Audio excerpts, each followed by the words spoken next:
Good morning everyone and welcome to a new video on the channel. It is Saturday the 19th of July and we have a competitive match today as Northern League champions Redcar Athletic take on Northern League Cup winners Easington Colliery in the opening competitive game of the season.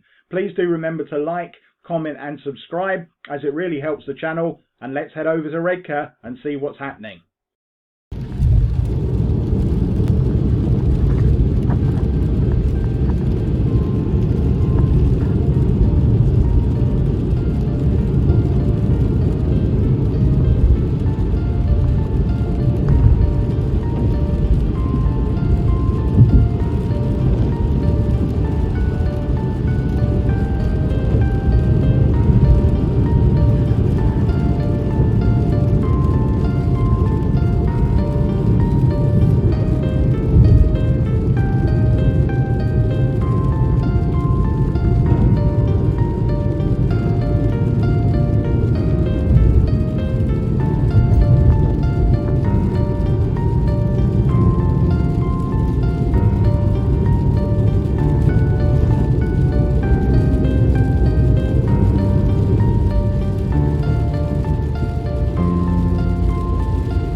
So here we are in Redcar for this JR Cleator Cup game, which of course is played between the Northern League champions and the Northern League Cup winners. Redcar Athletic obviously won the Northern League Division 1 last season, and Easington finished in a mid-table position and defeated Shildon in the League Cup final. It's a very interesting situation between Redcar and Easington because they define all of our moments in the history of our Northern League stay, because we played our very first game ever as a Northern League club away at Easington in Division 2. We played our final game as a Northern League club away at Easington in the final game of last season in Division 1, and we're having our departure against them as well. So a bit of serendipity, I guess you'd call it, about all of that. Anyway, it's chucking it down with rain, so let's head into the Hollou Sports Stadium and see how it all pans out. And here we go into the Hollou Sports Stadium again on another wet day. Looks like I'm in for another soaking. There's Sammy. So we've got 2 hoodies and 2 pairs of jeans today, so we should be all right. We'll have a quick look in the fan zone, and I'm pretty sure there aren't going to be any fans in there right now.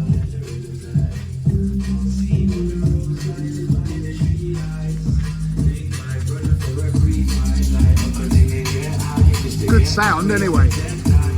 I can tell you that fan zone is due to be roofed on Monday, so hopefully the next time we have this situation it will still all be good in there anyway. Okay, so today, for the first time, we are playing in our brand new playing strip, and we've got a sneak preview here. So let's have a look. And Brian's going to turn one round for me. See these?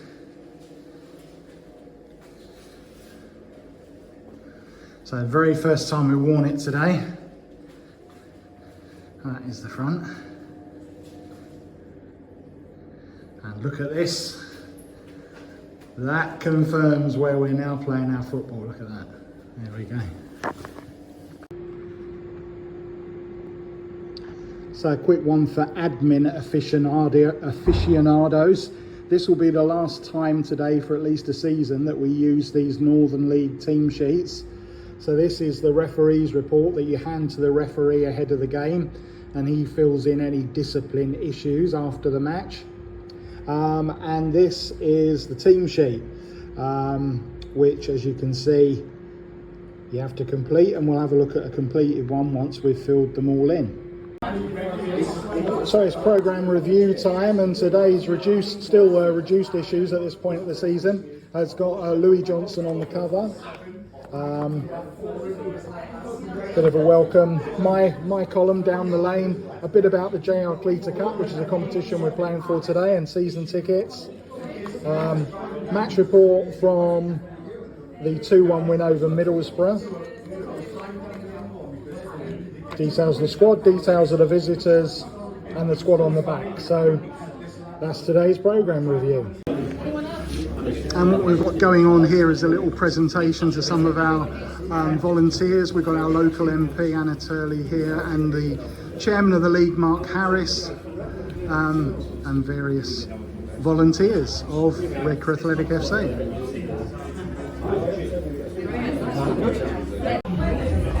Let's have a quick pre-match look in the Steelmen's.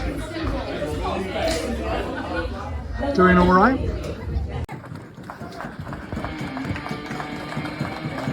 And here come the teams for today's game. Cheered on as usual by Palmo the Penguin there, welcoming the players out. And Redcar wearing their brand new home kit for the first time this afternoon.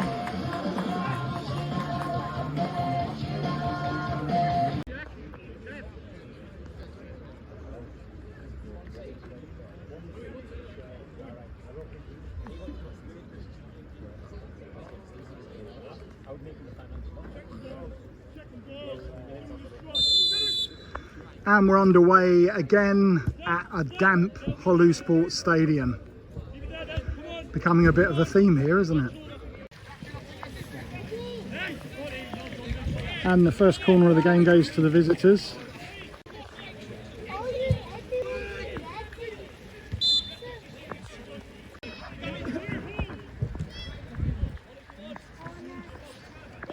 And the opening corner for the Steelmen.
Oh, what a save, what a shot and what a save, Louis Johnson. And a great save by the keeper.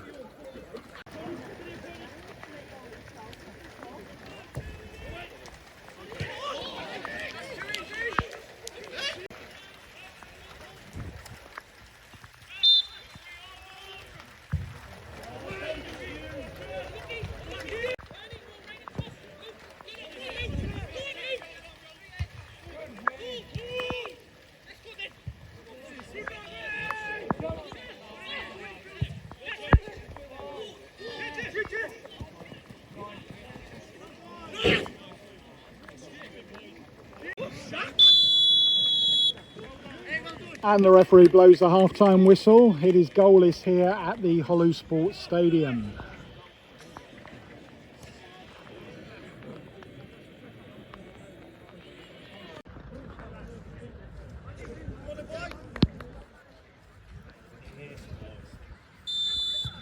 And we're back underway at the Hollou Sports Stadium.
And the best chance of the game so far headed over there by Curtis Round.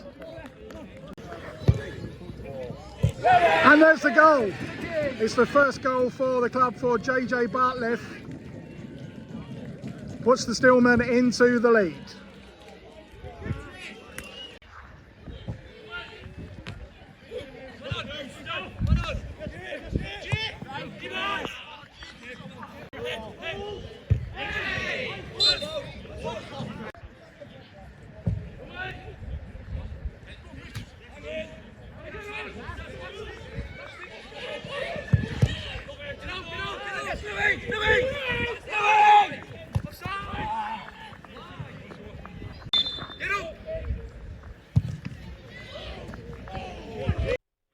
So it finishes Redcar Athletic 1, Easington Colliery 0. I've just come home to dry off yet again for the second Redcar Athletic home game in a row. It was quite a dour encounter, really, wasn't it? I mean, it was a really physical match. Both teams were fully committed. It certainly was played as a competitive match. I think anyone that was thinking beforehand, you know, it's going to be played as a sort of friendly, well, that definitely wasn't the case. I mean, both sides clearly wanted to win. So from Carl Jarrett's point of view, he'll be very pleased to have had a game played with that intensity with 2 weeks to go until the start of the season. Easington were what we expected them to be, very hard to break down. Ollie always has his sides very well set up. They did have a couple of chances as well. And, you know, I think they're going to have a good season and be even more competitive in the Northern League Division 1 this season than they were last season. I mean, you could even put them down as a very dark horse for a playoff challenge. From Redcar's point of view, another game where we're not really firing on all cylinders. Obviously, the weather doesn't help. We still do have players away and to come in. And, of course, we're still 2 weeks out from the start of our season and 3 weeks out from the start of our league season, whereas Easington are only a week away. So, obviously, match fitness-wise, you'd expect them to be closer to the finished article in pre-season than us. And you can see how teams get caught cold by people that are always playing at match conditions, in the same way that we caught Concert out in the FA Cup last season when we'd already played 2 league games going into that match, and they were coming into it cold. And because of that, we were able to hit them very hard early on in the first 20 minutes of that game when the match was effectively won and lost, because we were able to go straight into full, you know, match mode, whereas it took them a little while to get going. Of course, when we play North Ferriby in our FA Cup match in 2 weeks' time, both teams will be in exactly the same position because they're in the same league as us, so there won't be that extra advantage fitness wise there. But anyway, it is a trophy at the end of the day. It is another cup for our growing trophy collection, so that's always nice. And obviously a positive is that Josh Masfari has kept yet another clean sheet to add to his growing collection of clean sheets in the Northern League last season. So, and JJ Bartliff, of course, getting his first ever goal for the club. So these are all positives. The weather is a negative. And in the second half, I mean, Carl has said as much in his notes on the website, which is that the turning point in the match was when he introduced Brad Fuster as a sub. That really sort of changed things. It wasn't quite working. The way Easington play, playing the ball up to Adam Boys as we normally do, that perhaps wasn't quite what was going to work in the conditions from yesterday.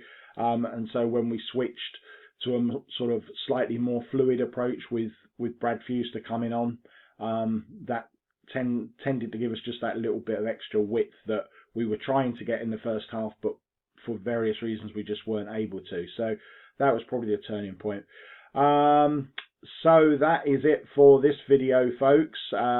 It's the end of competitive action again for a little while as we go back to the pre-season schedule, and that will continue on this channel on Tuesday, Tuesday the 22nd, when we make our first visit of the season to the First Cloud Arena to see how South Shields are shaping up ahead of their National League North campaign, and also to see what sort of nick Mark Hughes' Carlisle United are in following their relegation from the Football League last season. So promises to be an intriguing tie in South Shields on Tuesday night. Join us on the channel to see how it all pans out.